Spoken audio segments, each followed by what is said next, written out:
What's up, guys? My name is Casey, and this is Zone for Geeks. And today we're going to be looking at the K400 Plus TV keyboard mouse combination. Now, I bought this for my upcoming media center build, and the reason why I bought it is because number one, it's small. It has the keyboard and mouse built into it, and also it's relatively inexpensive. I picked this up for $18 at Best Buy when they were having a sale right after Christmas. And since then, I've actually seen this on sale several other times. So if you can be patient and it's not on sale, just wait, and it should be. But even not on sale, I think they're like 25 bucks. So it's relatively inexpensive. So let's go ahead and take a look and see what we have. So 10 meters, which would be great. Stupid American doing the math in my head, that's probably going to be somewhere around 30 feet, something like that. And great for living rooms, which is exactly what I'm going to be using it for. Like I said, it's really small, so it'll fit nice on a coffee table or just sitting on the arm of your couch. It does take batteries, obviously, since it's wireless.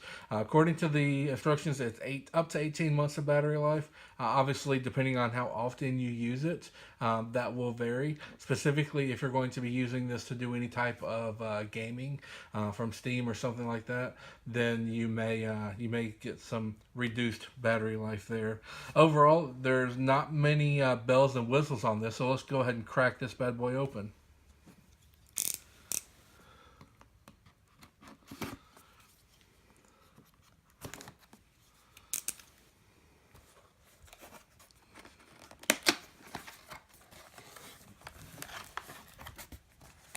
Alright, so let me go ahead and flip this around for you guys. So we've got the USB dongle, the receiver for this, and this is can be used for multiple USB devices. So if you have other keyboards, mouses, then this would be perfect for that. And then of course we have the keyboard, along with some warnings and instruction manuals. We won't need any of that. So despite the fact that it only cost a few dollars, it feels solidly built. There's not a lot of give here. There's a little bit, but it doesn't feel like it was made with some cheap Chinese plastic or anything like that. Button press is about what you would expect from a laptop.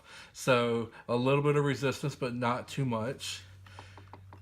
The mouse buttons have a nice solid click. And the mouse pad feels, well, like any other trackpad, I guess. At the top, we have the mute, volume up and volume down buttons, which is nice to have them all in one location. I imagine I will be using the keyboard, the mouse, much more than I will ever be using the keyboard. So it's nice to have everything in reach within one hand. Speaking of one hand, we have the left mouse click button over here. So for example, if I'm holding it and I want to do something like this, then I still have my mouse button without having to come over here and hold and drag and things like that. At the top, we have our function keys. You can remap these with the software that we'll take a look at here in just a few minutes. And let's turn it over. Pull out our tab here, protecting our batteries. Let's go ahead and pop open the top here.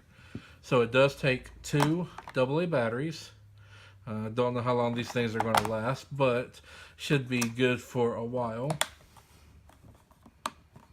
There are no plastic legs or standoffs or anything, so this was really designed to either sit in your lap or to just sit flat on your table. So overall, it's exactly like you would expect a keyboard. It's a full QWERTY keyboard, so you know what you're getting. I think at this point, everybody has used a keyboard and mouse at this point. Ultimately, there's really not much more to this, so let's go ahead and take a look at the software and see what kind of customization we can do. Now, before we get started, there is one thing I would like to point out. There is a power button on the top of the keyboard to toggle the power on and off so you can conserve battery life. In my case, when I actually plugged in the dongle, the keyboard was not recognized, so I simply turned it off, turned it back on, and it immediately popped up. So with that said, we are now in the software. This is called the Logitech Options software, and it automatically detected our device. We do have the option to add another device if we wanted to do so. And up here you will see we have our programmable options for our function keys. So let's go ahead and we can, this is nice, you can do a keystroke assignment or a mini macro basically, if you wanted to automatically launch a program, for example. And then of course by default it is set as the back button. The My Home can be used for launching application or documents. Unfortunately it looks like most of these are presets. There's a little bit of configuration, but not much. For example, the launch application, we can obviously browse for a specific exe file or something like that. But overall, it doesn't look like there's a huge amount of customization. But for $17, I wouldn't really expect much. So there is that. So we have the point and scroll. This is going to be similar to what you might be used to on a standard mouse.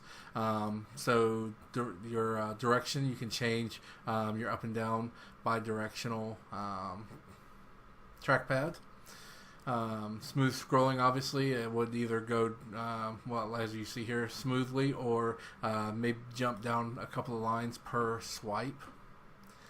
And then your vertical and your horizontal scrolling, your pointer speed, obviously how quickly your mouse is going to move.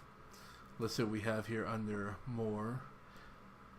So we've got notifications for when your battery becomes low or when your lock key is actually locked. And you can disable these. So you can disable the caps and scroll lock, things of that nature. So that way if you're only going to be using the trackpad like I am, then I probably would not need something like a caps lock. But probably also won't disable it because it looks like I'm going to have to come back to the software to re-enable that, and that would definitely be a pain in the ass. Obviously we can automatically check for updates and analytics if there's a problem or usage. You can send that over to Logitech, obviously, and then their support information.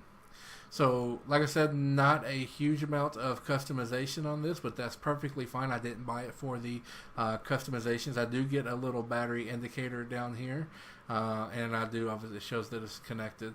But once again, this is only going to be useful if I'm going to actually be within the software that often.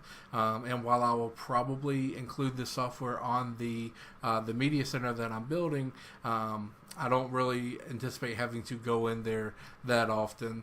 Maybe for a little bit of troubleshooting, if for some reason I couldn't get the keyboard or mouse to work, I might come here to see to make sure that it's connected and check, maybe the battery life or things like that. But ultimately, I think I will probably set these up at the beginning and then just kind of forget about it.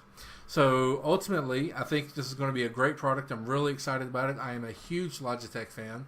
I've been using the Logitech G15 gaming keyboard for 10 years, and I'm still using it today. It is a great keyboard, so I hope this one will last me just as long. If you guys have any questions or comments, go ahead and leave them down below. Please don't forget to give me that thumbs up, and don't forget to subscribe. Thanks for watching.